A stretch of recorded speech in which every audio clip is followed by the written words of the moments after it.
미국에는 나스닥, 우리에게 코스닥이 있다면 뉴스쇼에는 뉴스닥이 있습니다. 뉴스쇼 증권시장 뉴스닥 김종혁 전 국민의힘 최고위원, 현근택 민주당 전 상근 부대변인, 그리고 서왕진 조국혁신당 원내대표 세 분과 함께합니다. 안녕하세요. 안녕하세요. 안녕하세요. 예, 먼저 뉴스닥 시작하기 전에 오늘 주제도 들어가 있지만 두 분이 악수 한번 이렇게 하세요. 아 예. 아까 밖에 했어요. 원래 친합니다. 밖에 하고 왔습니다. 예. 아까 막 싸우시더라고 둘이서. 뭐 싸워요. 분위기 어때요? 잘 될 것 같습니까? 김종혁 전 최고위원 보시기에 예? 합당이 쭉 잘 될 것 같아요. 두 분. 결과적으로는 되겠죠. 뭐 전국적으로는 되겠죠. 중간에 뭐 우여곡절은 좀 있겠지만.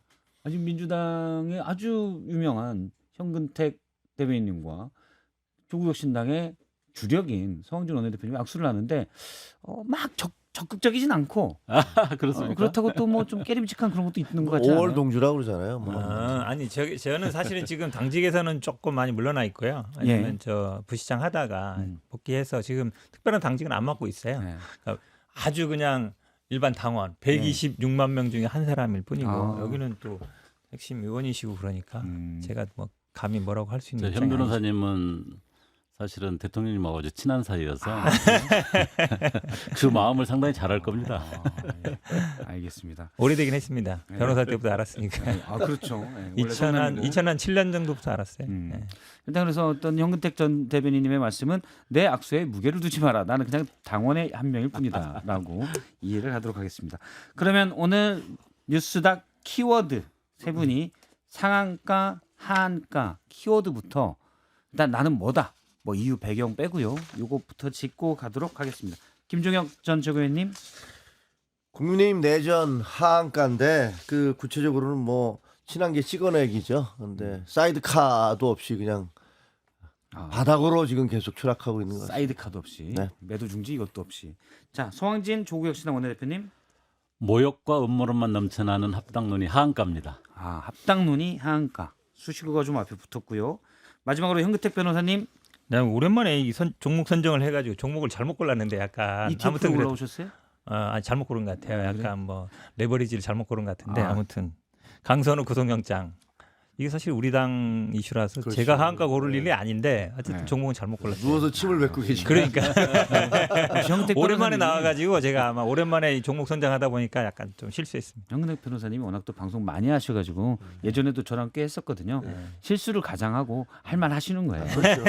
저도 지금 우리 당 거 가져왔어요. 그러네요. 네, 마찬가지예요. 서왕진 원내대표님도 뭐 우리 당 게 꼭 아니다고 얘기할 수는 예, 없어요. 뭐 즐거운 이야기는 아닙니다. 네. 역시 내부 비판에도 충실한 세 분 멋있습니다. 그럼 하나씩 얘기를 들어가도록 하겠습니다. 먼저 국민의힘 이야기부터 시작하겠습니다. 먼저 김종혁 최고위원님은 현재까지는 국민의힘 당원이신 거죠? 내일까지가 이제 뭐 탈당 권유 문서로 송부받은 바에 따르면 뭐 내일까지고 그다음에 뭐 예를 들면 그 최고위에서 의결을 또 거쳐야 된다 안 된다 그것도 아직 결정되지 안 돼서 논란이 많이 있어서 예. 결과적으로 저한테 이제 문서로 또 송부가 오겠죠 뭐 제명됐다 제명됐다. 이렇게 오겠죠. 그때까지는 며칠 남은 것 같습니다. 네. 하루가 남았을 수도 있고 며칠이 남았을 수도 있고 예, 일단 화한가로 친한계 찍어내기를 가져오신 설명을 좀 해주시면요. 글쎄요, 근데 뭐 지금 아시다시피 그 고성국 씨가 계속적으로 누구를 찍어내라, 누구를 제명해라 이런 얘기를 하고 있잖아요. 네. 근데 그 예언대로 지금 가고 있어요. 그것도 이제 윤리위를 통해서 이번에 이제 배현진 의원에 대해서 윤리위 제소가 이루어졌는데 한동훈 전 대표에 대해서도 윤리위에서 새벽 1시 반에 보도자료 한 장으로 전 당대표 제명됐고 저도 그 당을 비판했다는 이유로 당원권 정지 2년에서 윤리위에서 그것을 탈당 권유로 해서 사실상 제명을 한 거고 예. 그리고 지금 배현진 의원에서 제명을 한다는데 저는 그 과정을 보면서 어떤 느낌이 드냐면요. 히틀러가 집권한 다음에 1930년대에 그 국민법원이라는 걸 만들었어요. 국민들을 위해서 우리가 국민을 위한 법원을 만들겠다 얘기했는데 이게 사실상은 합법을 가장한 처형 장소였다. 뭐 이런 표현을 하거든요. 예. 거기서 5천 명이 사형을 당했습니다. 히틀러의 정적 5천 명이 국민법원에서 사형을 당했는데 여기 지금 윤리위라고 얘기하잖아요. 윤리위에서 가장 비윤리적인 방법으로 그 정적들을 제거하고 있는 것 같아요. 야. 히틀러가 국민을 앞세워서 자기의 정적들을 제거했듯이 여기서는 윤리를 앞세워서 자기의 정적들을 제거하는 일들이 지금 국민의힘에서 벌어지고 있는 것 같아서 기가 막히고요. 저는 뭐 윤민우 윤리위원장이 과연 공당의 윤리위원장을 할 자격이 있는 분인가, 이호선 교수 같은 사람이 당무감사위원장을 할 수가 있는가. 예. 왜냐하면 두 분 다 부정선거에 긍정적이고 비상계엄에 우호적인 사람들인데 이런 사람들을 어떻게 윤리위원장과 당무감사위원장을 앉혀서 예. 거기다가 그 다른 정적들을 제거하는 그 손에 피 묻히는 일들을 맡기고 있어서 정말 기가 막히다라고 생각합니다. 사실 윤리라고 하는 거는 당내에서 굉장히 독립적이고 강력한 구조입니다. 예. 근데 정작 사실은 윤리위원을 또 구성하는 것은 당 대표가 상당히 영향을 가지고 있어요. 그래서 윤리가 좀 아주 중립적이고 객관적인 역할을 하지 않고 폭주를 하게 되면 굉장히 위험한 기관이 되는데 예. 그거를 제어하고 관리해야 될 역할이 사실은 당의 최고입니다. 최고위까지 그 부분을 제어하지 못하면 굉장히 위험한 기구가 될 수 있다는 게 지금의 국민의힘에서 보여지는 게 아닌가 하는 생각이 들어요. 현 변호사님은 윤리가 우리 뭐 법원이랑 많이 비교하고 뭐 그다음에 당무조사위 뭐 검찰 비교하는데 그거는 조금 비교 잘못된 거고요. 그래요? 어쨌든 당 대표가 임명해요. 음. 지난번에 뭐 윤리위원장 마음에 안 드니까 또 바꿨잖아요. 그 쉽게 얘기하면 뭐 판사 바꾸는 거랑 마찬가지인 거잖아요. 그러니까 이제 비교 자체가 좀 그렇고 지금 말씀처럼 아마 제가 법률가니까 좀 얘기를 하면 아마 원래는 모든 걸 이제 송달 받고 며칠 이렇게 계산하게 돼 있어요. 예. 그 송달을 아마 못 받으셨다 그러면 송달 받아야. 그러니까 문자로 이런 게나 이런 거는 아마 송달이라 하긴 그렇고 아마 등기 우편을 받아야 되겠죠.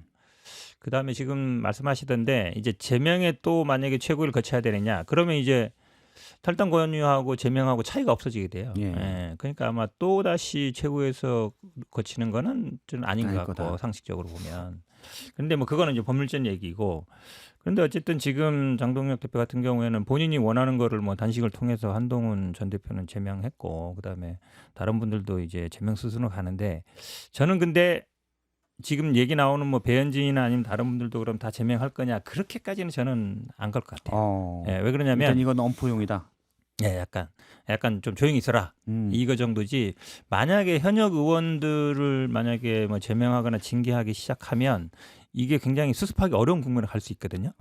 최소한 아마 장동혁 대표 머릿속에도 한동훈이나 아니면 한동훈계 정도는 어느 정도 확실하게 긋지만 나머지 그러니까 한동훈 계라고 할 수 있지만 현역 의원들이나 이런 사람들은 조금 이제 묶어두려고 할 가능성이 높다. 겁만 주고. 예, 저는 그 가능성이 많다고 봐요. 왜냐하면 실제로 만약에 징계로 들어가게 되면 굉장히 복잡해지고 지금보다 훨씬 더 뜨거워질 거거든요. 예. 그 아마 내전이 치열해질 거라 그건 쉽지 않다고 봐요. 아니 근데 그 현역 의원을 제명하기는 어렵잖아요. 그건 또 그 투표를 거쳐야 되잖아요. 그렇죠. 예. 그러니까 사실상은 불가능한데 지금 배현진 의원은요 목표가 서울시당 위원장을 날리는 거예요. 날리는 거다.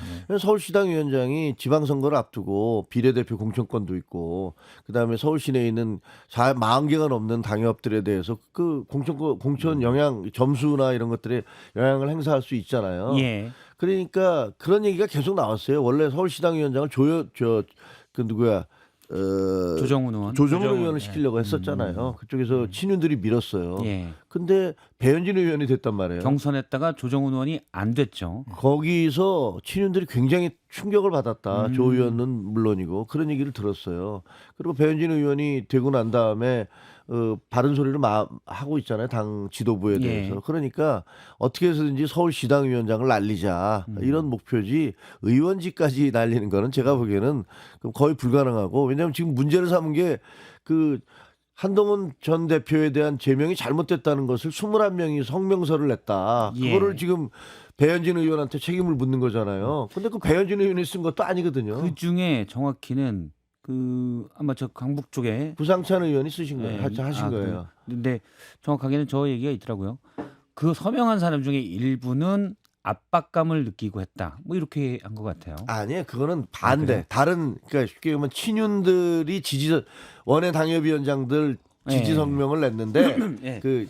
장동혁 대표 지지 성명을 냈는데 그때 그 누군가가 전화를 해서 안 하면 너 공천에 불이익 있다라고 해서 거기에 대한 반발이 있었다는 거고 이 21분은 자기들이 자발적으로 한 거죠. 예. 자발적으로 했는데 그걸 가지고서 서울시당위원장한테 책임을 묻는다는 거는 정말 뭐 엉뚱한 그 봉창 두드리는 소리 하는 거고 그러니까 그건 불가능할 거고 대신에 지금 시당위원장 날리겠다 이런 목표를 어떻게든지 관철시킬 거라고 봐요. 제가 그런데 요즘 잠깐만, 예, 예. 제가 요즘 이제 고성국 TV를 자주 봐요. 안 봐요? 왜냐면 이 국민의힘 돌아가는 걸 알려면 고성국 TV를 봐야 돼요. 이게 거기서 얘기하는 국민의힘의 앞길을 보려면은 고개를 숙여 맞아요. 고성국 TV를 봐라. 게 고개를 뭐 들고 보기도 하고 쓰고 보기도 아니 하는데 스마트폰 이렇게 숙이고 봐야 되니까. 근데 거기 보면은 뭐 배현진 그 복에 뭐 서울시당이 네 거냐 뭐 이런 얘기 나와요. 그게 뭐냐면 이제 서울시당에 있는 이제 그 지역위원장들이 다 동의한 게 아닌데 서울시당 이름으로 뭐 그 예. 징계 반대하는 성명이 나갔다. 요걸 문제 삼는 거거든요. 그러니까 그게 근데 사실은 시당위원장이 그렇다고 해서 뭐 어떤 거 뭔가를 할 때 그 권한으로 하는 거거든요. 예. 근데 뭐냐면 그 다 물어보고 한다 그러면 지역위원장들은 그럼 지역 뭐 당원들한테 다 물어보고 하느냐 그건 아니에요. 대표성이 있는 거기 때문에. 근데 그거를 징계 사유로 삼다. 저도 말씀처럼 결국은 이제 오세훈 시장하고 그다음에 배현진 서울시당 위원장이 본인들이 보기에는 좀 이제 걸림돌인 거죠. 시장 후보도 본인들이 하고 싶은 사람이 있을 테고 그다음에 구청장들도 본인들이 내고 싶은 사람이 있을 텐데 핵심은 아마 강남 3구가 될 것 같아요. 구청장들이나 아니면은 시의원이나 구의원들은 또 되거든요. 비례도 있고 거기에는 이제 시당위원장 영향을 미치기 때문에 아마 오세훈 배현진을 같이 좀 어떻게 해서 본인들의 의도대로 좀 이 지방선거를 공천을 끌고 가려는 게 아니냐 그렇게 보여요. 지금 말씀하시는 게 합리적이고 상식적인 것 같은데 최근에 국민의힘 보면은 뭘 결정해도 이상하지 않을 정도의 흐름들을 보이고 있는 것 같아요. 저는 뭐 최종적으로 배현진 의원에 대해서 어떻게 할지는 모르겠습니다만은 지금 국민의힘이 대체로 가장 영향을 많이 발휘하고 있는 사람이 좌한길 우선국이라고 이야기할 정도이고 예. 장동혁 대표가 그 부분에 대해서 사실은 오히려 자신의 어떤 대표직을 이렇게 수행하는데 잘 활용하고 있는 듯한 느낌이 들어서 경우에 따라서는 뭐 어디까지 갈지 알 수 없다고 저는 봅니다. 좀 이해할 수 없는 게 고성국 씨 같은 경우는 대놓고 누구 잘라 이렇게 얘기하고 있잖아요. 원래 이전에는 지방선거에서 우리 우파들에게 우리 이제 바깥에서 도와준 이쪽에 공천권도 좀 줘야 된다. 30석 정도. 30개. 그러니까 예. 당선 가능한 지역에 30개 정도를 우리한테 가져와. 예. 그러니까 뭐 우리공화당이라든가 자유통일당이라든가 뭐 황교안당이라든가 이런 쪽에 줘야 돼. 이런 얘기를 하고 예. 뭐 윤석열과 전두환 사진을 당사에 걸어. 뭐 이런 얘기도 하시고. 그다음에 누구누구를 잘라. 배현진, 그다음에 한지아, 정성국 다 잘라내. 예. 뭐 이런 얘기를 하시는데 이렇게 얘기를 해도 이분에 대해서는 아무런 얘기가 없어요.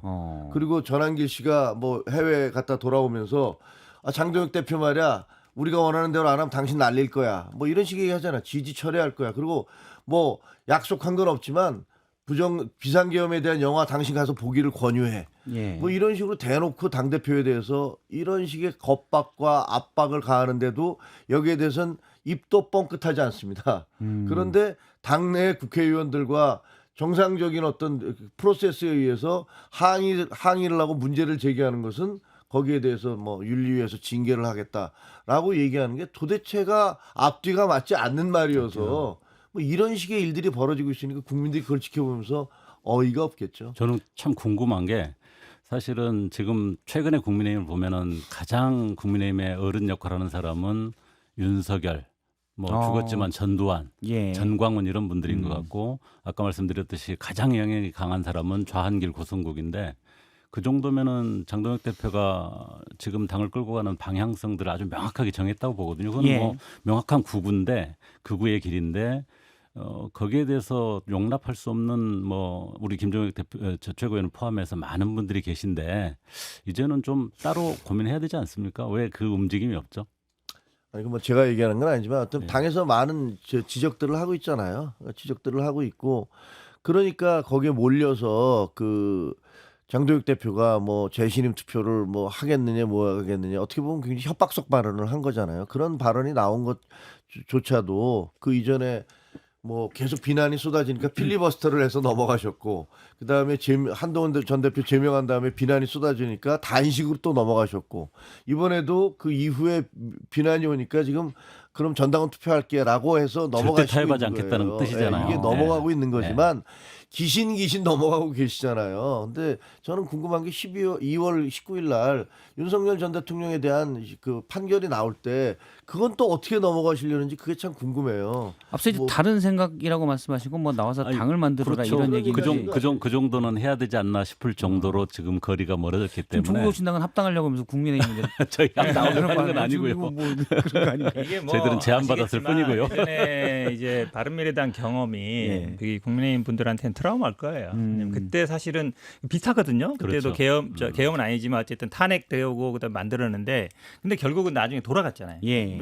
만약에 바른미래당이 어느 정도 잡고 만약에 보수정당 중에 일부들이 넘어왔으면은 사실은 이런 일이 벌어졌을 때 용기를 낼 거예요. 근데 지금 반대 상황이거든요. 나중에 다 복귀했단 말이죠. 실패한 경험이 트라우마로 남아 그렇죠. 있다. 저는 트라우마가 있을 것 같고 지금 모르겠어요. 이게 책임 당원이 몇 명 정도 되는지 모르겠는데 지금 뭐 언론 보도에 의하면 뭐 2, 30만 정도가 이제 장동혁 대표 되고 나서 드러났다는 거잖아요. 늘어났다는 거 보면 예전에는 그래도 좀 팽팽했던 것 같아요. 예. 팽팽했던 것 같은데 지금은 그 당원들의 무게 중심 축이 약간 이제 이쪽으로 온 거예요. 그러면 사실은 그 장동 대표도 알 거예요. 지금 뭐 전한길 이런 분들이 들어오면서 그런 얘기를 자신 있게 얘기할 수 있는 게 믿는 구석이 있는 거죠. 우리 말 안 들으면 당신 어떻게 될지 몰라 모른다. 이거거든요. 그러니까 장대- 그거에 대해서 느끼는 거죠 본인도. 장 대표가 어제 얘기한 게 이제 불심 투표 하려면 해라. 받아들이겠다. 대신 제안하는 사람도 직을 걸라.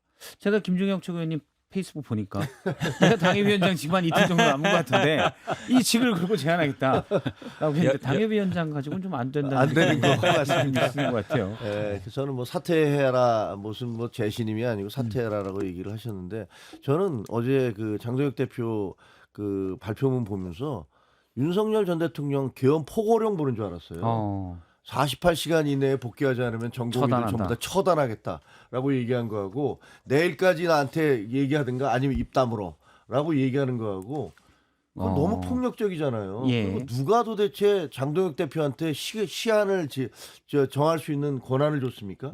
아니 왜 오늘까지 얘기 안 하면 안 됩니까? 저는 내일도 얘기할 겁니다. 당신 물러나라라고 예. 얘기할 겁니다. 그리고 다른 분들도 그럴 거라고 생각해요. 그 이전에도 수없이 많은 사람들이 책임져라 물러나라 했는데 그거는 상관없고 오늘부터 24시간 이내에 너희들이 나한테 물러나고 직을 걸고 물러나라고 얘기하든지 아니면 입을 다물어라 라고 얘기하는 이런 폭력적인 권한을 도대체 누가 당대표한테 부여한 겁니까? 말이 안 되고 두 번째 당대표는 함부로 물러날 수 없는 당원들이 제시한 굉장히 중요한 당원들의 뜻을 총화하다 뭐 이런 식의 얘기하시는 거 아니에요? 개인 자유지의 총합이다라고 뭐 그걸, 윤리위원회가 윤민우 씨가 그렇게 해서. 얘기했고. 그런데 궁금한 게 그래서 장동혁 대표는 본인이 제가 알기에는 그 김기현 대표 당대표 당선될 때 그때 0.5선이었잖아요. 예. 그럼에도 불구하고 나경원 의원 당대표 출마하지 말라는 연판장에 서명한 걸로 제가 기억하거든요. 그러면 당원들이 결정해야 될 그 소중한 당대표를 자기가 무슨 권한으로 출마해라 마라라고 주장을 하셨습니까? 그리고 그렇게 당대표직이 소중한데 왜 본인은 수석 최고위원을 하면서 수석 최고위원 자리를 던져버려서 그 한동훈 그 대표 체제를 무너뜨렸습니까? 예. 근데 그런데 자기가 대표가 되니까 그때부터 나의 모든 거취는 당원들에 의한 것이고 그 소중한 당원들의 뜻을 따라야 된다라고 얘기하면 그 이전에 본인이 하셨던 행동들은 도대체 뭔지. 야. 그래도 어쨌든 그 국민의힘 분들은 뭘 거는 걸 좋아해요. 옛날에 오세훈 시장은 뭐 무상급식에 무상급 걸고 소시장직을 걸었다가 이제 그렇죠. 물러났죠. 한동훈도 예전에 저기 뭐 장관직 걸겠다 하고 지금도 뭐 걸라는 거잖아요. 네. 근데 저는 이것도 저 고성국 TV에서 장해찬 본장이 나와가지고 재신이 물으려면 모든 거 다 거세요 이렇게 며칠 전에 얘기했거든요. 아. 며칠 전에 얘기한 게 있어요. 예. 저 자주 보니까. 진짜 보시네. 아 진짜 봐요. 알고리즘은 말로만 본다는 줄 알았어요. 아니 진짜 봐요. 왜냐면 예전에 제가 예전에는 뭐 선거 때마다 대변인을 여러 번 했는데 그때는 보면 항상 조선일보 사설을 아침에 먼저 봤거든요. 그걸 보면은 그날 국민의힘 그 대변인이 할 얘기가 그중에 싱크로율이 한 50% 넘어요. 예. 요즘은 저 조선국 TV 내용이 싱크로율이 한 50% 넘습니다. 고성국 TV 나온 제목 썸네일 중에 하나가 저도 이제 왜냐면 국민의힘 앞길을 보잖아요. 예측하기 위해서 보는데 조선일보 보지 마라. 그러니까 아니 어젠가 오늘 보니까 조선일보 반대로 하면 이긴다 이런 그렇죠. 얘기가 조선일보 반대로 하면 이제 이긴다. 조선일보는 뭐 망해라 이러고 있고 지금 그래서 국민의힘은 조선일보를 중도라고 예, 얘기하고 있어요. 조선일보랑 고성TV가 싸우고 있는데 아무튼 그래서 보면은 야 이게 뭐 그 국회의원하고 단체장 걸라 그랬잖아요. 국회의원은 김용태 얘기하는 거고 단체장은 오세훈 시장 얘기하는 건데 이렇게 차라리 그냥 가위바위보로 하든지 뭘 걸어요 자꾸 걸기는. 근데 저는 사실은 아까 얘기처럼 지금 책임당원 중에 한 20-30만이 늘었다 그러면 승부도 걸지 않았거든요. 뭐 걸지 말고 그냥 재심 투표하자 이럴 줄 알았는데 거기다 조건을 걸었어요. 하지 말자는 얘기도 한 마디. 그럼 국회의원이나 뭐 단체장 걸고 어떻게 하겠어요. 그렇게 안 해도 그냥 될 것 같은데. 그렇죠. 그렇게 될 것 같은데 아예 그냥 원천 봉쇄하는 거죠. 혹시 고성국 TV에 구독 좋아요를 누르고 하는 아니 그냥 저기는 보긴 해요. 그래요? 알겠습니다. 좋아요까지는 누르진 않고요. 성진 원내대표님도 장동혁 대표의 재신임 문제에 대해서 어떻게 생각하시는지. 제가 생각하기에는 뭐 약간 자해공갈 수준의 어떤 대응이 아닌가 하는 생각도 들었는데 예. 뭐 계산이 나온 게 아닌가 싶습니다. 지금의 저 국민의힘 당내 당원 구조라든지 여러 가지 상황을 볼 때 뭐 바꾸기 힘들다고 보고요. 예. 좀 문제의식이 있는 분들이 따로 뭔가를 하셔야 되지 않나 저는 계속 그런 생각이 듭니다. 알겠습니다. 아니, 장동혁 자기 대표가 당은 합당하려고 그러시면서 우리도 합당하는 건 아닙니다. 아니 저는 제가 보기에는 우리 김종혁 최고만 지금 유일하게 의인이에요. 왜 의원 중에서 그런 그런 소리 얘기 안 하지 마세요. 나옵니까? 다른 분들이 뭐 어떻게 생각하시겠어요? 김종혁 전 아이고, 최고님은 합당하는 당에 이렇게 네. 좀 모셔가세요. 아 언제든지 환영이죠. 언제든지. 뭔 소리 하세요? 저는 아주 보수예요. 아, 알겠습니다. 뭐 민주당이 중도 보수기 때문에 오셔도 돼요. 아 중도 보수랍니다. 아유, 어쩌다 이런 능멸을 당하는지. 예. 이 정책 얘기도 잠깐 하겠습니다. 왜냐하면 그제 장동혁 대표의 교섭단체 대표 연설에서 몇 가지 제안이 있었어요. 물론 비진학 청년들에게 편의점 도시락 쿠폰을 월 20장씩 주자라는 제안도 있었지만 그것 외에 선거 연령을 이번 지방선거부터 16세로 낮추자. 이게 각 당에 계시니까 민주당 얘기부터 들어볼까요? 일단은 뭐 보수당에서 선거 연령 낮추자 얘기한 거는 약간 의외인 거죠. 지금까지 계속 민주당이 낮추자 그랬고 국민의힘에서는 계속 반대했잖아요. 예. 그리고 선거 연령은 전세적으로도 조금 낮추는 게 추세입니다. 근데 이렇게 한 번에 뭐 두 살까지 낮추는 건 좀 쉽지 않아 보이고 예전에 뭐 20세에서 19세 낮추는 게 아마 한 45년 걸렸고 19세에서 18세 낮추는 게 한 15년 걸렸거든요. 예. 그래서 낮추는 거 논의는 할 수는 있는데 지금 선거 앞두고 있어서 바로는 쉽지 않아 보이고 2살 낮추는 것도 쉽지 않아 보이고요. 의도는 뻔하죠. 지금 약간 뭐 10대가 약간 보수화돼 있지 않냐 이런 상황이 있는데 저는 개인적으로는 그렇다고 해서 민주당이 선거연령 낮추는 것에 대해서 그런 의도가 있기 때문에 반대, 안 돼. 그거는 좀 아닌 것 같고 좀 시간을 두고 좀 논의를 할 수 있지 않냐 이렇게 뭐 보고 계산이 있어요. 있어도 굳이 논의를 피할 필요는 없다. 그렇죠. 예, 왜냐하면 그게 어떤 자신감일 수도 있고 우리가 그렇다고 해서 10대의 그거를 규정해버리면 안 되거든요. 예. 우리가 젊은 어쨌든 사람들 지지를 받아야 하기 때문에 장기적으로 좀 검토해보자. 2살 낮추는 건 조금 그래도 무리다. 이렇게. 예. 원칙적 동의입니다. 원칙적 동의고 원칙동이고. 특히 미래 세대들의 정치적 권리 자체가 이렇게 표현될 방법이 없잖아요. 지금 선거 체제에서. 그래서 적어도 16세 이하로까지 가는 것도 세계적인 추세가 있기 때문에 원칙적 동의인데 진정성이 있어야 되고요. 더 중요한 것은 그 청소년들이 바로 그냥 선거 과정에 이렇게 개입되는 게 중요한 게 아니고 예. 선거 제도라든지 또 헌법이라든지 민주주의 어떤 기본 교육이라든지 이런 것들을 충실하게 받는 과정들이 필요한데 정작 국민의힘에서는 교육부가 그걸 하려고 하는데 최근에도 그걸 반대를 했어요.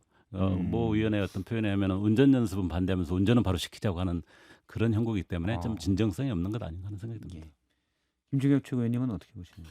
저는 뭐 정치적 의도에 의한 거라고 생각을 해요. 예. 그러니까 뭐 그 대표 연설을 해야 되는데 뭔가 화제가 될 만한 것들을 이끌어 가야 되는데 그게 이제 우리 당의 변화, 개혁 뭐 이런 것들을 먼저 얘기를 하면서 방향을 제시해야 되는데 사실 당의 변화와 개혁에 대해서 얘기한 건 없잖아요. 국민들이 정작 알고 싶은 것은 그래서 너희 당은 어떻게 할 건데 라는 그 부분인데 그리고 윤석열, 김건희와의 관계는 어떻게 설정할 건데 예. 이런 부분들에 대한 얘기는 없었고 그러다 보니까 이제 뭔가 화제가 될 만한 걸 끄집어내야 되기 때문에 나온 얘기가 아닐까. 그래서 실질적으로 구현되지는 않을 것 같다라는 생각이 들고요. 사실 국민의힘에서는 그동안에 정교조의 영향으로 인해서 학생들이 너무 왼쪽으로 가 있다 이런 주장을 해왔었거든요. 예.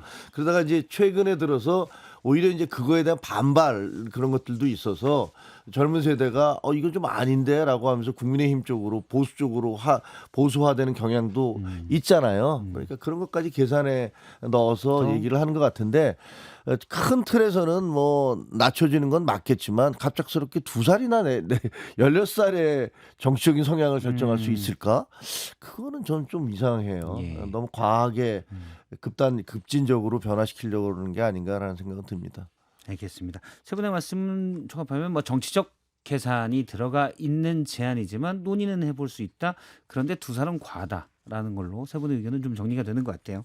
알겠습니다. 오늘 이 부분 여기까지 하고 서왕진 원내대표 키워드 드려야 되는데 그 전에 저희 제작진이 광고를 듣고 와야 된다 그럽니다. 네. 광고를 듣겠습니다. 네, 계속해서 서왕진 조국혁신당 원내대표가 가져오신 뉴스닥의 키워드 한가, 모욕과 폄하 비난이 넘쳐나는 합당 논의. 조금 더 얘기를 해주신다면요. 예, 뭐 결론적으로는 현재와 같은 합당론이 특히 민주당 내의 논쟁은 합당과 관련해서 국민들이나 당원들이 기대하는 어떤 희망 또 기대치 이런 것들을 전혀 담아내지 못하기 때문에 그런 수준으로 이렇게 합당 논의가 진행돼서는 의미 있는 예. 결과를 만드는 게 힘들다 이렇게 보고 있고요. 그런 차원에서 민주당 내의 논의가 좀 질서 있게 생산적으로 좀 정리될 필요가 우선 있다 이렇게 생각하고 있고요. 저희는 저희대로 원래 준비했던 당의 활동들 뭐 예를 들면 검찰개혁, 사법개혁 완수라든지 또 토지공개념에 대해서 저희들이 굉장히 강력하게 지금 제안을 하고 있는데 마침 정부의 부동산 정책하고 잘 연계돼서 중요한 어떤 과제가 돼 있습니다. 뭐 그런 예. 것들 그다음에 지방선거 준비를 해오던 것들을 좀 충실하게 한다 이렇게 방향을 잡고 있습니다.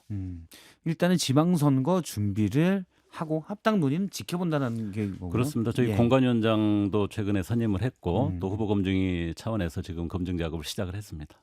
정근택 변호사님은 저는 사실은 이게 지금 뭐 서로 막 이제 언쟁 같은 게 주고받고 있는데 이러면 이게 과연 시너지 효과가 있냐 이런 생각이 들어요. 예. 왜냐면 결국은 선거에서 이기기 위해서 하는 거거든요. 선거를 앞두고 있기 때문에 지방선거 이기기 위한 건데 아마 당내 지지자들은 뭐 민주당이든 조국혁신당이든 아마 당내에서는 뭐 지지자들은 아마 합당 여론이 높은데 사실은 근데 투표는 당원들만 하는 게 아니거든요.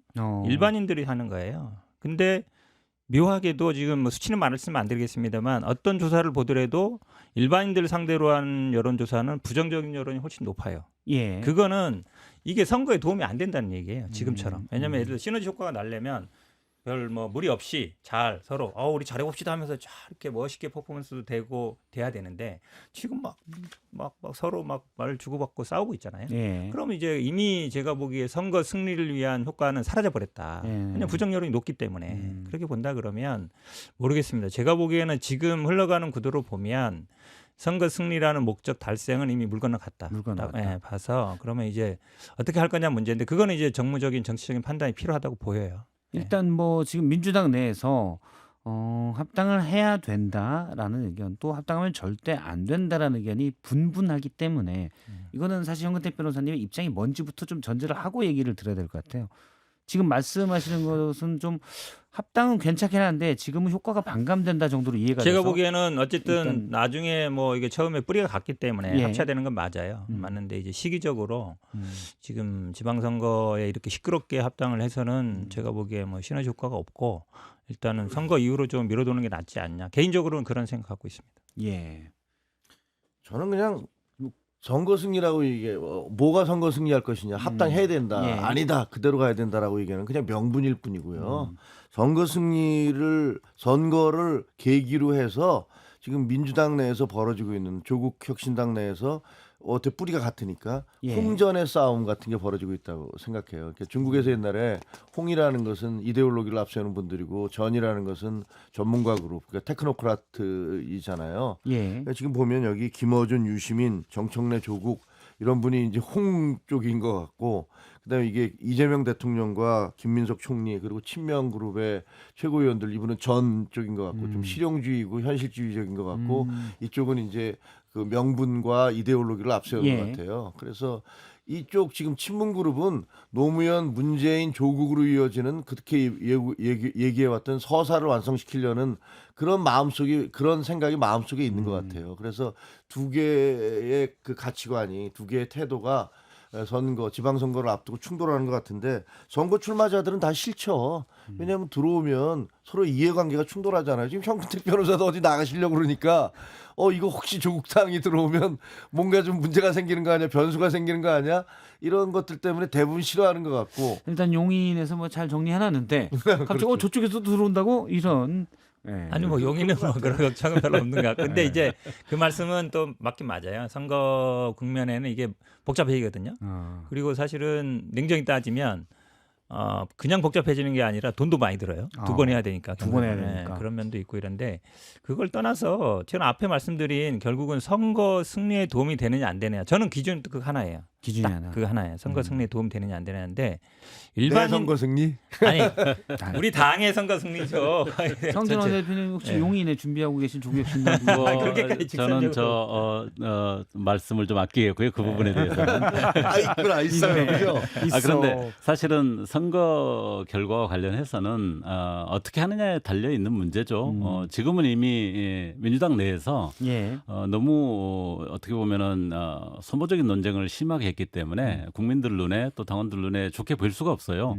그래서 거기에 대한 여론의 어떤 숫자가 그렇게 나올 수밖에 없는데 뭐 그렇게 상황을 만들어 놓고 이런 결과가 이렇게 나온다라고 그러니 안 된다라고 이야기하는 것은 약간 자기 스스로 만들어 놓고 그걸 여론에 또 설명을 하는 그런 느낌까지 드는데 예. 제가 보기에는 더 중요한 것은 사실은 이번 지방선거 단기적인 어떤 결과를 놓고 통합 논의하는 것은 저는 뭐 의미가 없고 그건 알 수 없는 문제라고 보고요. 민주당과 조국혁신당이 앞으로 이 대한민국의 어떤 큰 전환이나 변화를 위해서 서로의 역할을 어떻게 가져갈 거냐. 협력을 하고 우리는 동지적 정당이라고 했는데 다당제 체계 하에서 소위 정치 연합을 가능하게 하는 여러 가지 제도적인 장치들, 뭐 결선 예. 투표제라든지 뭐 교섭단체 완화라든지 이런 것들을 제대로 갖춰서 다당제 속에서 연대하고 협력하는 방식으로 만들어 갈 거냐, 아니면은 우리 한국 정치에서 그런 경험들이 잘 성숙되지 않았기 때문에 뭐 스펙트럼을 한 당 내에서 보수에서부터 진보까지 좀 쭉 늘어놓고 예. 그 안에서 뭔가 역할을 분담을 하는 식으로 하는 어떤 대중적 국민정당을 선택할 거냐, 이런 식의 어떤 내용과 논의 이런 것들이 좀 밑바탕이 돼야 되는데 단기적인 선거 이야기만 하기 때문에 답은 안 나온다고 봅니다. 제가 조금 오늘 보충하면 잠시만요. 이 네. 부분을 좀 이제 저희가 이제 조국혁신당과 민주당 합당 얘기를 계속 하고 있는데 오늘 일단 뭐 여러 가지 의견들은 있을 수 있죠.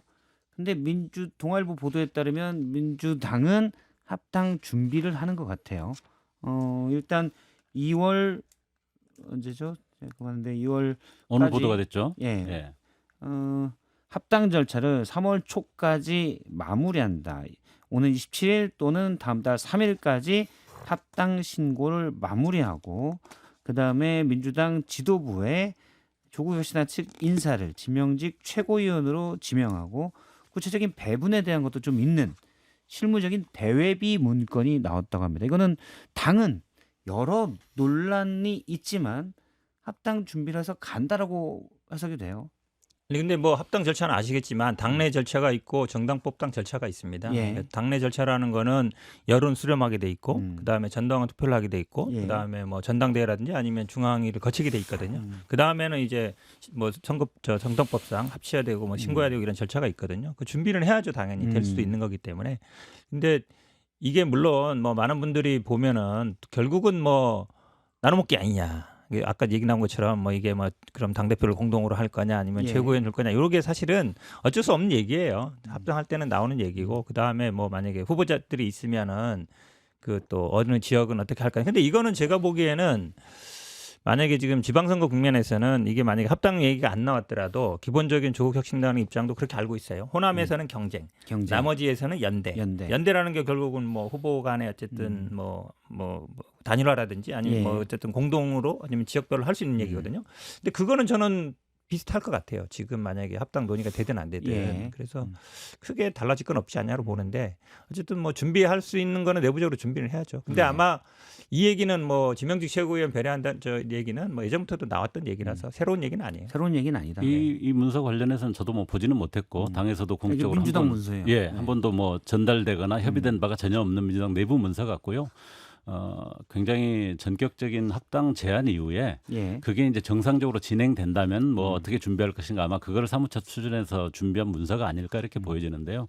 지금 상황을 보면은 뭐 우선 첫 번째로 그 내용에 있어서 아주 실무적이고 아주 일부 뭐 지분에 대해서 이야기하는 수준이어서 저희들이 원칙으로 이야기했던 비전과 가치를 어떻게 할 거냐, 또 정치연합의 어떤 원칙을 어떻게 가져갈 거냐 하는 부분에 대한 어떤 논의 자체가 없는 상태에서 예. 옛날 열린민주당 흡수통합할 때 수준의 어떤 구상을 사무처에서 정리한 게 아닌가 싶습니다. 그때 거를 좀 참고해서 만들었다는 얘기가 있는데 근데 요 문건이 일단 주목되는 부분은 왜냐면 대표적으로 이현주 의원입니다. 합당 논의나 절차 자체가 필요 없다. 이건 이미 물 건너 가야 된다. 처음에 문제 제기하는 과정도 틀렸고 어쨌든 이걸 안 해야 된다는 입장인데 지금 정청래 대표는 여러 의원들을 단계별로 단위별로 만나서 설득하는 과정이 한 트랙이 있고 또 한 트랙에서는 일단 준비해서 우리 추진해. 그래서 이건 진행하겠다는 얘기거든요. 권리당원 투표가 21일에서 24일로 하겠다라고 돼 있는데 물론 뭐 조금 미뤄질 수 있겠지만 이 부분은 좀 주목할 만한 부분이 아닌가. 일단 논의는 진행하겠다는 당 지도부의 확고한 입장이 아니냐라는 생각이에요. 당 대표가 제안까지 했는데 제안해놓고 갑자기 반대한다고 중단할 수는 없겠죠. 그런 점에서 실무적 준비는 당연할 텐데 지금 현재 상황을 보면은 뭐 각 저 의원들하고 예. 단계별 논의를 하고 있지 않습니까? 그 부분 과정을 거쳐서 민주당이 좀 질서 있게 자체 정리를 하는 것이 우선일 것 같고 그거에 따라서 진행 여부 자체가 사실은 판가름 날 것 같습니다. 될 것이다. 지금 정청래 대표는 어쨌든 이거를 진행하는 과정이죠. 예. 그러니까 아까 말씀처럼 우리 당헌 당규상은 이제 당내 의견 수렴을 하게 돼 있어요. 그다음에 전당원 투표를 하게 돼 있고 그다음에 전당대회라든지 중앙위 거치게 되기 때문에 근데 어쨌든 지금 반대하시는 최고위원들 뭐 세 분하고 식사도 하고 예. 그다음에 초선 모임 했고 초선 모임은 근데 대부분의 분들이 이제 반대했다는 거고 재선, 삼선 이렇게 쭉 언론 수렴하고 있는 거거든요. 여론 수렴하고 있는 거고 아마 광역 단위로도 아마 뭐 토론회라든지 아니면 의견 수렴 절차를 거칠 것 같습니다. 근데 여기서 이게 기본적으로 결국 여론 수렴 그다음에 전당원 투표 그다음에 뭐 아까 말씀드린 전당대회나 중앙위는 기본 절차예요. 거치게 돼 있는 당헌 당규상 예. 해야 되는 절차라서 아마 근데 이게 모르겠어요. 지금 그게 만약에 지금 초선 모임에서도 반대 여론이 굉장히 높았다 그러니까 재선 그다음에 뭐 삼선 그다음에 중진 의견도 쭉 들어보시는 것 같아요. 그러면 전당원 투표와 중앙위원회 의결이 뒷부분에 나와 있는 결정 네. 과정인데 만약 전당원 투표를 붙이면 통과될 거라고 보십니까? 아니라고 보십니까? 그거는 굉장히 어려운 질문인데요. 저는 아까 말씀드린 것처럼 125만 분의 1밖에 안 되는 사람이라서. 예. 근데 이게 모든 만약에 합당에 기본적으로 당원 여론조사, 그러니까 일반 여론조사에서 당원들 비율이 보면 당원들 중에는 합당의 찬성 여론이 높아요. 그러면은 당연히 당원들은 이제 통과될 가능성이 높죠. 그다음에 무조건 중앙위는 아니고요. 원래는 이제 전당대회인데, 전당대회인데 근데 그거를 중앙위에 위임해 줄 수 있게 돼 중앙위가 있거든요. 전당대회를 대신할 수 그렇죠. 있죠. 예, 대신할 수 있게 되는 거라서 이번에 아마 1인 1표도 통과된 거 보면 중앙위도 뭐 통과될 가능성이 더 높을 수도 있어요. 근데 이게 그러니까 지금 당원 투표를 바로 전당원 투표를 할 거냐 말 거냐가 지금 논쟁이 되고 있거든요. 그래서 아마 지금 그래서 이제 당원 여론조사를 해보자는 얘기인데 당원 여론조사는 사실은 당헌 당규상에 있는 절차는 아니에요. 근데 지금 다른 이제 일반 여론조사에서 보면은 당원들 중에 여론조사 높게 나오고 있거든요. 예. 그게 아마 좀 이제 그런 걸 좀 참고하는 것 같은데 이게 제가 보기에는 전당원 투표는 할 거냐 말 거냐 그게 제가 보기에 가장 중요한 아마 그 분기점이 될 것 같아요. 알겠습니다. 근데 이제 이 합당 논의하는 과정에서 소황진 원내대표님이 가져오신 거는 말들이 너무 거칠게 오간다. 그렇습니다. 모욕과 폄하, 뭐 숙주 이런 얘기도 있고요. 어자리 이 자리에서 신장식 조국혁신당 의원은 강하게 이모 의원을 질타하기도 했습니다. 누가 숙주냐 과연? 네. 금도를 넘은 거죠. 이현주 의원의 발언은 금도를 넘은 거고 제가 보기에는 합당 제안을 하고 논의를 해보자고 하는 건데 이런 정도의 반발과 갈등이 심화되는 것은 저희로서는 이해할 수가 없습니다. 저희 내부도 논쟁은 많습니다. 그러나 질서 있게 차분하게 대응하고 어쨌든 공당의 대표가 제안한 것이니 예의를 갖춰서 우리 내부 입장을 정리하고 대응하자 이렇게 돼 있는데 정작 제안을 한 당에서 그렇게까지 내부 논란이 격화될 뿐만 아니라 우당에 대해서 또 대표에 대해서 그렇게 표현하는 것은 금도를 넘은 거라고 보고 예. 그런 거 정도를 정리하고 민주당 내부가 질서를 잡아야지 논의가 가능하겠다. 저희는 그렇게 보고 민주당 있습니다. 내부에서는 어떻게 보시는지. 이게 뭐 의원들이나 아니면 최고위원들이 하는 말까지 제가 뭐라고 토달긴 그런데요. 근데 어쨌든 말로 서로 이렇게 다투기 시작하면 뭐가 안 돼요. 우리가 뭐 부부가 이렇게 뭐 같이 뭐 결혼하고 이럴 때도 혼수 갖고 그다음에 뭐 결혼식장 어떻게 하고 뭐 이렇게 싸우기 시작하면 끝이었거든요. 어쨌든 잘 돼야 되는데 좀 안타깝고 저는 사실은 개인적으로 그렇게 생각해요. 어쨌든 조국 대표가 뭐 지금 여의도로 들어가고 싶은 생각이 있는 건 대들 알고 있기 때문에 그러면 이제 보궐선거는 무조건 들어간다는 걸 보궐선거 정도의 배려를 해주면 되지 않을까 선거 연대로. 음. 왜냐하면 지금 모르겠어요. 광역 후보들도 많이 얼마나 되는지 잘 모르겠는데 그 정도 선거 연대로도 충분히 극복이 가능하지 않냐라고 보여요. 알겠습니다.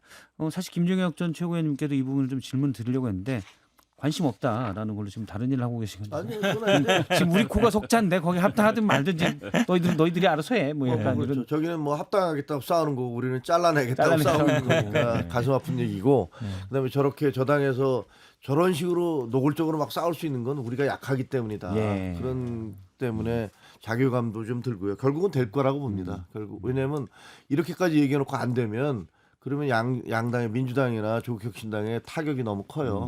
근데 아까 서한긴 대표님 말씀하시대로 국민정당 만들겠다는 건 자민당처럼 일본 자민당처럼 하겠다는 예. 거거든요. 거대 정당 만들어서 계파들끼리 이번엔 누구 뭐 아베파 뭐 이번에는 뭐 그 고이즈미파 이래가면서 집권을 계속하겠다라는 그 거대한 꿈을 갖고 계신 것 같고 그러면 이제 무슨 공산당이나 사회당처럼 보수 정당인 국민의힘은 그저 명목만 존재하고 실질적으로는 집권 가능성이 사라진 정당으로 만들겠다라는 그런 야심이 있는 것 같아요. 관련해서 제가 한 말씀만 아니 지금 다른 얘기를 또 안 넘어가야 돼서 왜냐면 강선 의원 얘기도 해야 돼요. 네. 저도 어쨌든 그냥 근데 한마디 말씀드리면 사실 예. 지금 그런 부분 때문에 국민의힘이 지금 존재감을 못 보여줘서 친청이 진보 역할, 그다음에 친명이 중도 보수 역할을 하면서 지금 민주당으로 가는 건 아니냐라는 얘기도 누가 댓글에 이렇게 올리셨습니다. 오히려 그런 논의를 진지하게 생산적으로 하자는 게 저희 입장입니다. 알겠습니다. 마지막 키워드로 가보도록 하겠습니다. 현근택 의원님의 키워드 강선우 구속영장 청구 하한가로 주셨어요. 예. 뭐 지금은 무소속입니다만 민주당에서 공천을 받아서 의원이 됐기 때문에 민주당 즉 관련 인사를 볼 수 있고요. 이분이 아마 이제 지금 논란이 되는 건 이건 것 같아요. 왜 이 부분을 이제 제 변호사니까 법적으로 말씀드리면 왜 이렇게 뇌물이 아니야 배임수재로 갔느냐. 근데 이제 상식적으로 얘기하면 제일 위에 뇌물죄가 있고 예. 그다음에 알선수재죄가 있고 그다음에 배임수재죄거든요. 뇌물이나 알선수재는 공무원이 하는 일이라 해야 돼요. 예. 그거를 만약에 공무원이 받으면 뇌물이고 민간인이 공무원이 하는 일에 받으면은 알선수재고. 알선수재가 되는 그렇죠. 공무원에게 배임수재는 알선해서 그렇죠. 알선하면서 수재를 오, 했다가 되는군요. 바로 알아듣시네. 배임수재는 네. 민간인이 공무가 아닌 거, 아. 민간인 일에 대해서.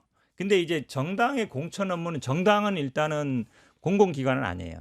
사적 결사체거든요. 공천 업무도 그러니까 공무원이 되는 과정이지만 그 업무 자체는 공무는 아니거든요. 예. 그러니까 이게 판례로도 보면 공천 업무는 기본적으로 공무는 아니로 보고 있어요.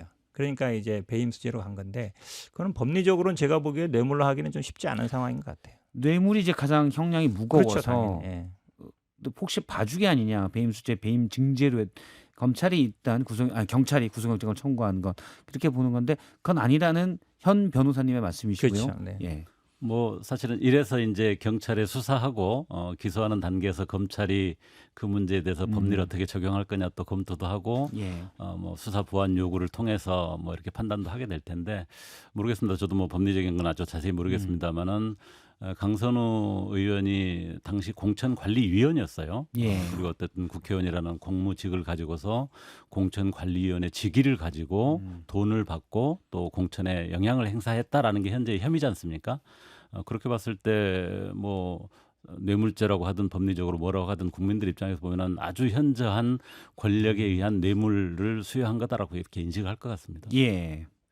김종혁 의원님은 어떻게 보시는지요? 뇌물이라는 것은 공무원이 개인의 이득을 취하는 거잖아요. 어떤 예. 업무상 관련해서. 그런데 공천이 뇌물 그 공천에서의 부작용이 뇌물보다 죄질이 약할까요?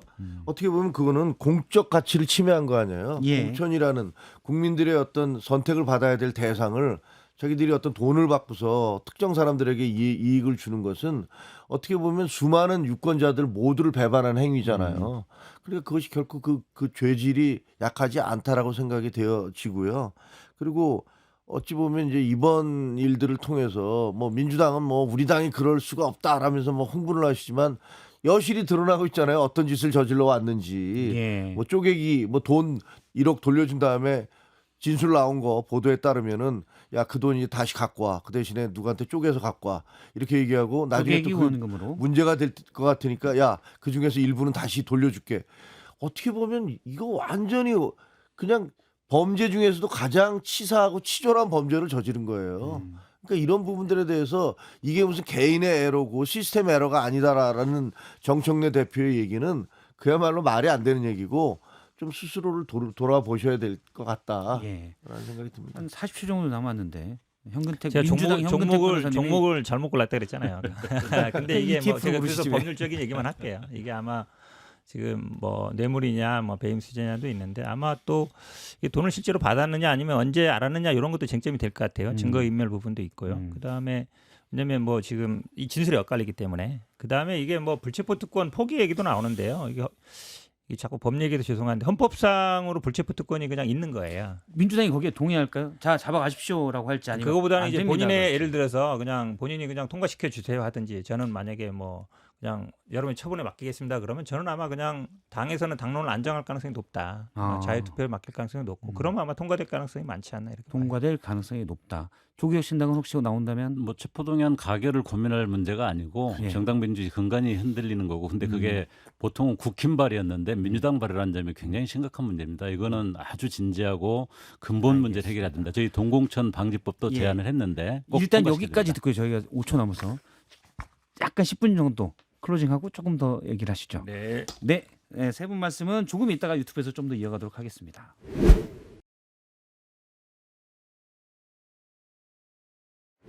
예, 앞으로 유튜브로 이제 시작됐습니다. 아 그렇군요. 좀 편해졌습니까? 네, 잠깐 뭐 오네어가 안 됐, 오네가 지금 불이 들었어요. 네.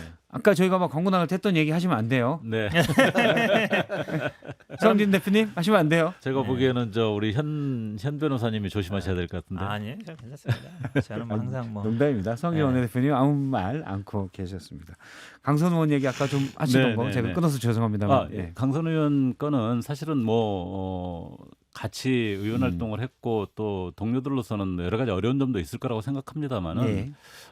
가장 많이 충격을 받았던 게 민주당 그것도 서울 선거에서 이런 일이 나온단 말인가 하는 부분이 굉장히 충격이었어요. 저도 충격을 받았습니다. 뭐 지방에는 그때도 말씀드렸습니다만은 지방에서는 상당히 있습니다 여전히.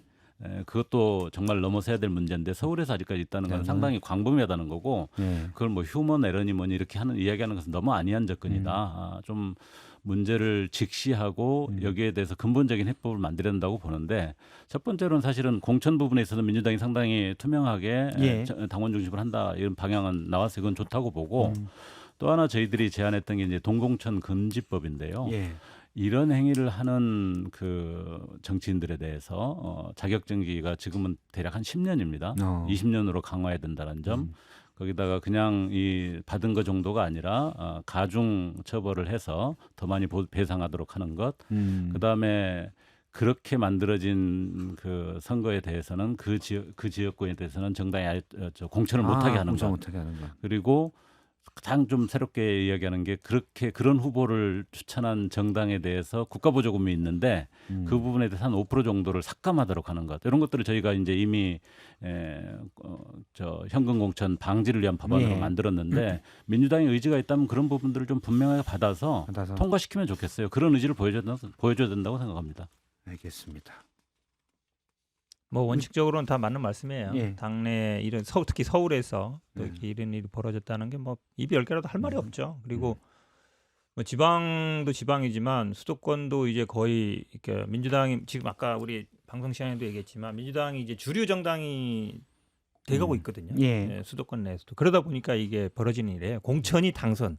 그러면 결국은 공천을 받는 가장 쉬운 방법이 결국은 돈으로 해결하는 거 아니냐라는 것이고 그 다음에 뭐 비례라든지 아니면 전략 공천이라든지 단수 공천이라든지 이게 굉장히 이제 그러니까 경선을 원칙적으로 하면 그런 문제가 잘 없어요. 근데 경선 과정에도 예를 들어 유력한 후보는 빼버리고 뭐 2, 3위 후보를 붙인다든지 그런 경우들이 총선에서도 보면 있어요. 종종 있더라고요. 있어요. 그런 거는 반드시 이제 제가 보기에는 뭔가 힘이 작용하거나 아니면 뭔가 이제 작용하는 거거든요. 그러니까 유력 후보를 뺀다든지 그다음에 비례에서 예상했던 사람이 안 된다든지 아니면 단수 전략으로 누군가를 원래 유력 후보가 아닌 그러니까 유력 후보가 그럴 수는 있어요. 논쟁을 피하기 위해서. 시에서. 그런 부분들이 결국은 말이 나오는 부분이라 결국은 뭐 경선 알겠습니다. 원칙으로 한다든지 혹시 이거 유튜브에서는 또 우리 시청자들이 또 기대하는 게 있어요. 뭐 본방송에서 못하는 얘기도 혹시 해주지 않나. 그래서 혹시 뭐 그런 경우가 옆에서 봤다거나 유튜브에서는 또 그런 얘기 하는 거예요. 원래 다른 그- 방송도 보시면 아시잖아요. 그런 얘기 막 하고. 그렇다고 제가 직접적으로 본 건 없기 때문에 본 건 없기 뭐라고 하지 때문에. 못하는데 네, 이제 알겠습니다. 총선 과정이나 뭐 지방선거 과정에 뭐 말들이 많죠. 음. 누군 넣고 누군 뺀다든지 아니면 뭐 유력한 사람이 뭐 탈락한다든지 아니면 뭐 그러니까 경선 자체를 안 하는 경우라든지 그런 경우들이 있어서 그게 결국은 당내 힘이고 이런데 저는 그냥 기본적으로 지금 정청래 대표도 원칙적으로 다 참여하는 경선하고 있거든요. 그렇게 하면 돼요. 그럼 비례든 그러니까 기본적으로 좀 다 오픈해서 경쟁하게 하는 게 가장 좋은 방법이다. 그리고 말씀처럼 어떤 시스템도 만들어야죠. 근데 민주당이 그동안에 계속 그 정의로운 정당을 강조해 왔잖아요. 근데 이번 김경씨 사태를 보면 그게 얼마나 위선적인 주장이었는지가 여실히 드러난다고 생각해요. 지금 이거 말고도 김경씨가 과거에 비례대표, 서울시 비례대표 의원 하셨잖아요.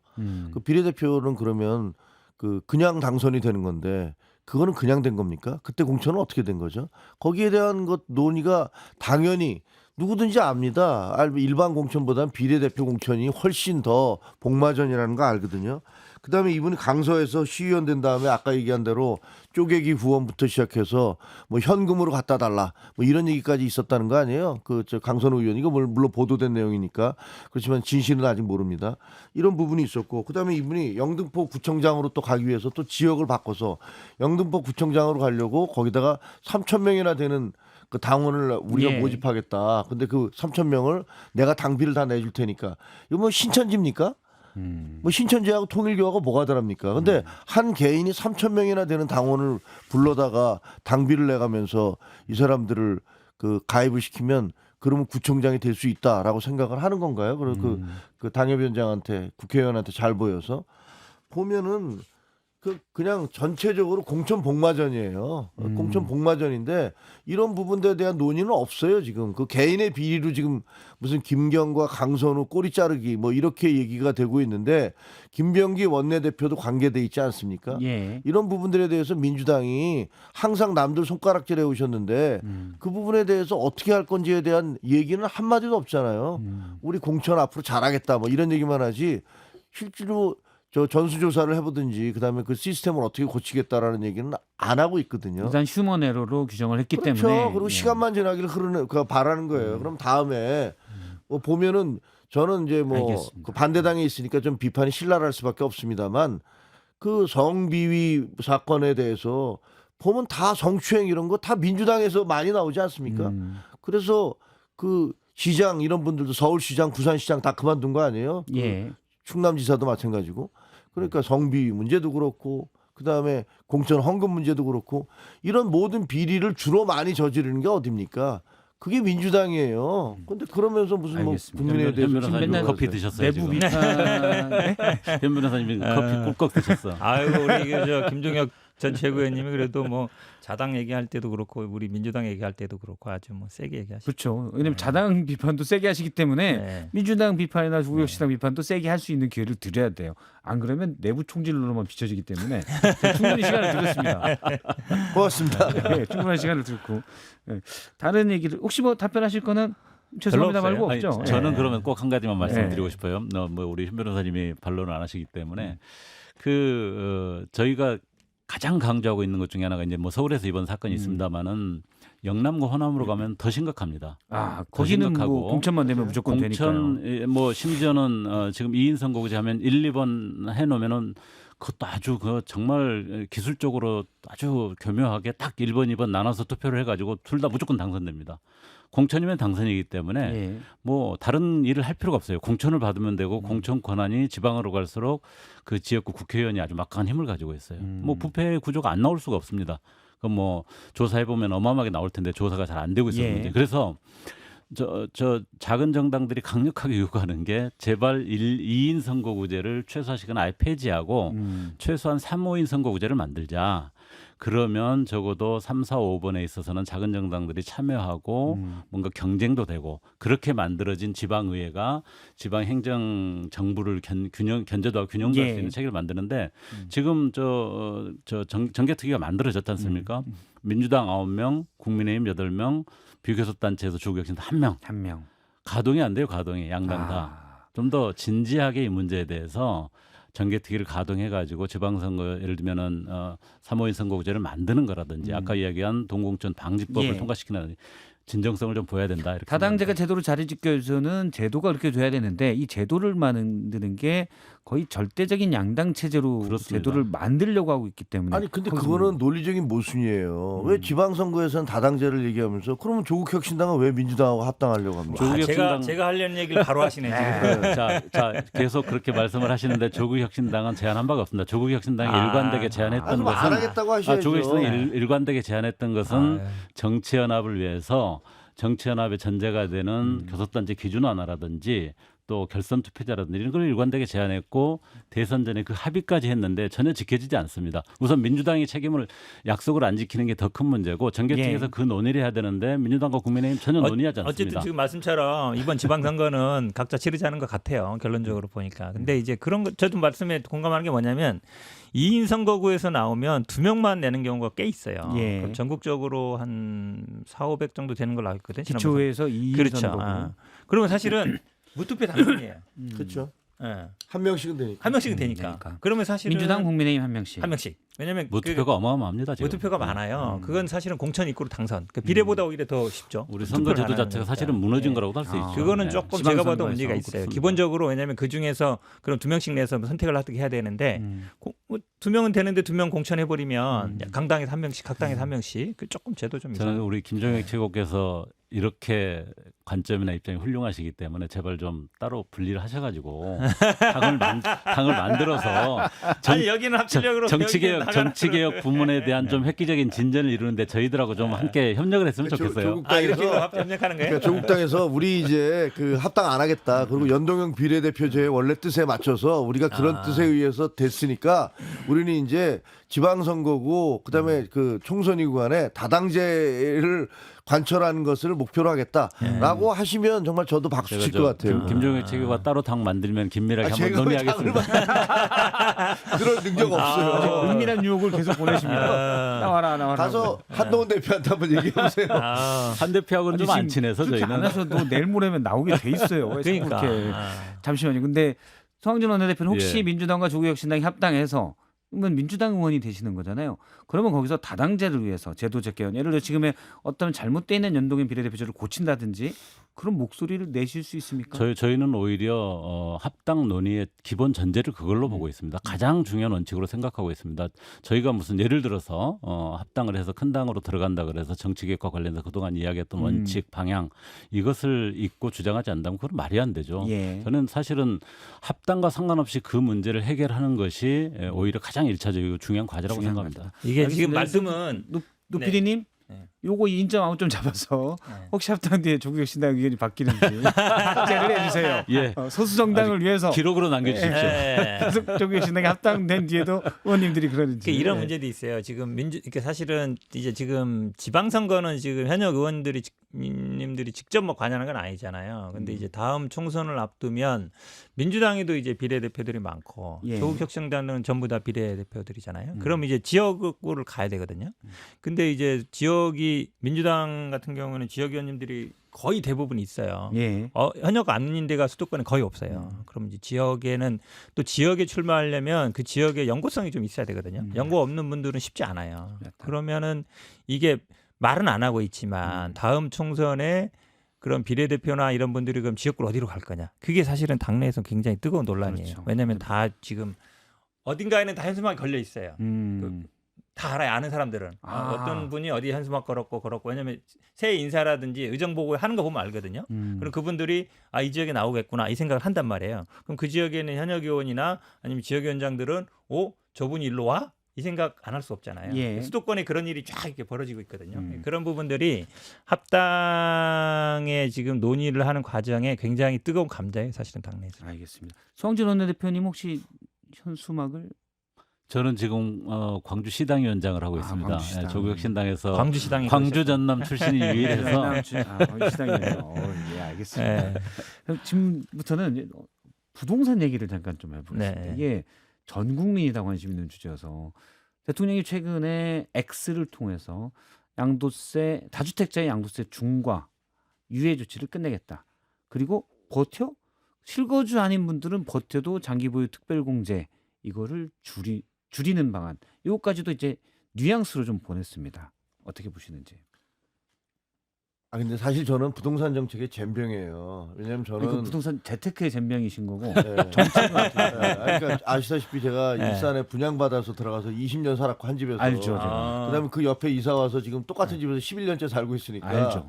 저는 뭐 부동산에 대해서 잘 모릅니다. 근데 부동산이 어쨌든 부의 어떤 그 획득 수단으로 너무 왜곡돼서 예. 악용되고 있다라는 사실을 알아요. 그리고 그것들 때문에 주식이라든가 주식시장도 상당히 왜곡되고 있는 거고 또 사회적 불평등이 그걸로 인해서 크게 확산되고 있다라는 건 뭐 맞는 거죠. 불로소득도 이어지고 그래서 저는 어떤 정권이든지 상관없이 이 부동산 정책에 대한 대책을 마련해져야 된다라는 것들에 대해서는 동의를 해요. 예. 그리고 대통령의 그 이재명 대통령이 하는 부분에 대해서도 그 마음은 이해할 수 있어요. 왜냐하면 진보 정권 들었을 때마다 부동산 정책이 그랬으니까. 오히려 요동을 치고 집값이 더 올라갔으니까 내가 이번에 이거 해결해 보겠다. 라는 의지가 있는 것도 이해가 돼요.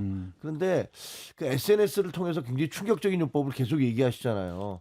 근데 뭐냐면요. 시장은 그 뭐 악마 뭐 이런 얘기 마귀란 하시잖아요. 표현이 나왔죠. 마귀 뭐 이런 얘기 하시잖아요. 근데 시장은 그런 감정이나 정서에 의해서 움직이는 게 아니라 현실에 의해서 움직이거든요. 움직인다. 그러니까 대통령이 그 시장을 움직이려면 그걸 그냥 무슨 SNS를 통해서 누구를 악마화하거나 이런 게 아니라 정말 시장 논리가 뭔지를 이해를 하면서 거기에 대한 정책으로 뒷받침하지 않으면 아무리 얘기해봤자 소용없다. 제가 짧게 보기에는 의견을 잘하고 있는 것 같아요. 왜 그러냐면 기본적으로 지금까지는 뭐 우리 민주당 정부에서도 선거 앞두고는 부동산 문제는 안 건드렸어요. 예. 그리고 문재인 정부의 가장 어찌보면 실패 중에 하나가 부동산 정책이었다고 보고 그중에 핵심은 또 서울이었고 근데 지금 얘기하는 거는 어떤 핵심적인 정책이 나온 건 아니에요. 큰 틀로 보면 우리나라 기본 자산 평균 자산 시장의 한 70에서 75% 정도가 부동산 고정 자산에 묶여 있거든요. 예. 금융이라든지 아니면 주식 시장은 한 25%밖에 안 되는데 그게 미국은 완전히 반대입니다. 정반대예요. 근데 예전에는 어떻든 대체 수단이 없었는데 지금은 대부분 사람들이 부동산보다는 주식 시장이 더 나아. 그리고 이재명 대통령이 5천 공약을 했는데 그게 또 달성이 됐고요. 그 자신감이 있는 거예요. 그래서 이 지금 머니 무브는 저는 이루어지고 있다고 봅니다. 그러니까 그 부동산 시장에 묶여 있는 돈들이 어느 정도 이제 지금 주식 시장에 흘러오고 있거든요. 예. 그런 면에서 본다 그러면 이거를 세게 하겠다는 건데 지금 얘기하는 거는 기본적인 어떤 정책들은 아니에요. 뭐 그렇죠. 왜냐하면 지금 유예했던 거를 4년 동안 유예했던 건데 유예했던 건 안 하겠다는 것이고 어차피 유예 끝난다, 그렇죠. 끝난다 때 이번에 그렇습니다. 진짜 끝낸다는 거기 때문에 저는 그래서 아마 이재명 대통령이 부동산 시장을 어떻게 지금 정책을 해야 되는지 되게 고민하고 있을 것 같은데 이게 시장에서는 저는 먹히고 있다고 봅니다. 예. 왜냐하면 이 정도는 그럼 약과다라는 거로 그렇죠. 이해하면 되겠네요. 왜냐하면 결국은 공급이라는 게 지금 6만 세대로 나왔지만 기존에 있는 다주택자들이 나오는 것도 공급이거든요. 그 방향으로 저는 가고 있다고 알겠습니다. 저는 아마 결과를 두고 봐야겠습니다만은 이 대통령이 부동산 문제를 획기적으로 해결한 대통령으로 기억될 가능성이 있다. 저는 그렇게 생각합니다. 부동산 문제 어렵죠. 그리고 시장 논리만으로 안 됩니다. 이게 뭐 쉽게 공급되고 대량으로 공급되고 그럴 수 있는 게 아니기 때문에 그래서 제도가 중요하고 신뢰가 중요하고 그다음에 대안이 중요합니다. 근데 지난 정부하고 아주 다른 부분은 우리 현 변호사 잘 설명하신 것처럼 주식시장이라는 투자의 대안이 굉장히 중요하게 형성돼 있다는 점이 중요한 차이고요. 그다음에 사실은 정부의 어떤 정책 의지나 신뢰도가 굉장히 중요한데 기존 정부에서는 늘 정치적인 어떤 압력에 밀려가지고 하려고 했다가 어긋나고 신뢰를 어긋나는 행위를 이렇게 반복했는데 이재명 대통령에 대해서는 꽤 많은 사람들이 한번 하겠다면 하는 사람이다 이런 믿음이 있기 때문에 그게 상당히 저는 강력하게 작동할 거라고 생각합니다. 다만 제도적인 부분에서 조금 더 보완돼야 된다고 보는 게 저희는 토지공개념 3법 중에서 특히 종부세가 지금 토지초과이득세를 이제 대체하고 있는데 그게 지금 윤석열 정부 때 완전히 형해화된 채로 아직 정상 복귀를 못했어요. 그래서 종부세나 보유세를 좀 정상화시키는 문제하고 그다음에 이제 공급 부분에 있어서 질 좋은 공공주택을 대량으로 공급해 주는 거. 그게 이제 완충작용을 하는 역할을 하는데 그 부분만 뒷받침이 된다면 저는 성공할 수 있다. 이렇게 생각합니다. 알겠습니다. 많은 분들이 댓글을 보내주셨는데 저희가 짧게 혹시 이 댓글 마음에 든다라고 하면 직접 손을 드시면 네, 그분에게 커피 쿠폰을 드리도록 알겠습니다. 하겠습니다. 김이사벨라님이 주신 내용입니다. 고성국은 피리 불고 구구는 따라가고 피리 부는 고성국 좀 허탈하게 드릴까요? 아주 뭐 적절하게 얘기를 하신 것 같아요. 예. 김이사벨라님 커피 쿠폰 드리도록 하겠습니다. 피리 부는 사나이 쫓아갔다가 애들이 다 실종돼 버렸잖아요. 우리가 그렇게 하면 안 되는데. 네. 한번 그거까지 염두에 두신 것 같아요. 그다음에 로이님께서 앞서 저희가 광고 시간에 비밀 얘기 나눴다고 했는데 뭔 비밀 얘기해서 귀를 쫑긋하셨는데 없었습니다. 그냥 관심을 끌기 위해서 제가 그냥 했던 거고요. 럭키님 진행자 서왕진 대표님 말 좀 잘하지 마세요. 기분 나쁘실 때 불러놓고 혹시 기분 나쁘셨다면 아, 풀고 가시기 커피 바랍니다. 쿠폰 드려야 되겠습니다. 알겠습니다. 럭키님이 계속 서 대표님에게 응원글을 많이 보내셨어요. 아이, 감사합니다. 팬인가 보다. 팬인가 봐요. 럭키님께 커피가 럭키 달시 R6M8M입니다. 커피 쿠폰 드리도록 하겠습니다. 진행자에게 저희 게시판에 공지로 보내주시면 되고요. 럭키님 감사합니다. 제가 아까 자른 거는 클로징 11초 남았어요. 여기서 안 하면은 보통 30초 전에 40초 전에 끝내야 되는데 제가 끝까지 가다가 10초 전에 잘랐다는 거 말씀드립니다. 감사합니다. 커피빈 20님 정치는 토론해야지 언제부터 직거래를 하냐. 이분은 그냥 아이디가 커피빈이어서 메가 커피로 드리도록 하겠습니다. 아이디가 커피빈이어서 드리도록 하고요. 그다음에 16세 관련해서 YH 최님 온갖 군데서 미성년자는 아직 미성숙하다고 제외도 시켜주고 혜택도 주고 하면서 선거권은 왜 성숙되어 왔다고 생각하느냐라고 얘기하셨고 또 듣고 이분이다 그러면 말씀하세요. 예. 네, 현근택 변호사님, 트랙님, 아두라님 어차피 10대도 유튜브로 정치에 들어옵니다. 양극 극단화의 유튜브로만 정치를 보는 건 안 좋음. 자연스러운 정치 시야를 넓혀주는 건 나쁘진 않을 듯 16세에 대해서 좀 긍정적으로 평가를 하셨고요. 포도포도님, 예. 그분 뭐 저도 의견 동의해요. 너무 그냥 빨리 아무나 줘야지 이런 생각. 아니 그건 안 해요. 예. 맞는 얘기예요. 왜냐하면 지금 유튜브에 극우화돼 있기 때문에 알겠습니다. 그분들을 뭐 어찌 보면 하는 게 아니라 사실은 그 안에서도 또 경쟁을 해야죠. 합리적으로. 알겠습니다. 그러면 아두라님 드리도록 하겠습니다. 그리고 포도포도님 박성태 3만 가자. 동접자 3만 얘기하는 것 같아요. 그거는 우리 앵커님이 앵커가 주셔야죠. 주셔야겠네. 아니 아까 다른 분 들었어요. 그래서요? 이분 또 드리죠 뭐 포도포도님 커피 쿠폰. 노피디 인상이 나빠져요. 여기 저 광고가 많이 되나 봐요. 네. 커피 쿠폰 많이 쏘시네. 좀 싼 거 싸요. 제가 이게 없어서 기분이죠, 기분. 기분이죠 뭐. 네. 그다음에 MJK님 내 삶 미래를 책임져줄 유능한 정치인이 누구일지 유권자들이 유심히 듣고 있는 박성태 뉴스쇼 얘기해 주셨고요. DHK님께서 성태형은 집 몇채야? 집 많을 것 같아라고 하는데 앞서 이제 재테크 부동산 테크에 대해서는 김중현 전 최고위님이 얘기해 주셨지만 더 안 좋은 케이스입니다. 네. 아주 귀여운 한 채를 가지고 있다는 점 말씀을 드리도록 하겠습니다. 오늘 여기까지 하도록 하겠습니다. 현근택 변호사님, 서왕진 조국혁 신당 원내대표님 그리고 김종혁 전 국민의힘 최고위원님 세 분 고맙습니다. 고맙습니다. 고맙습니다.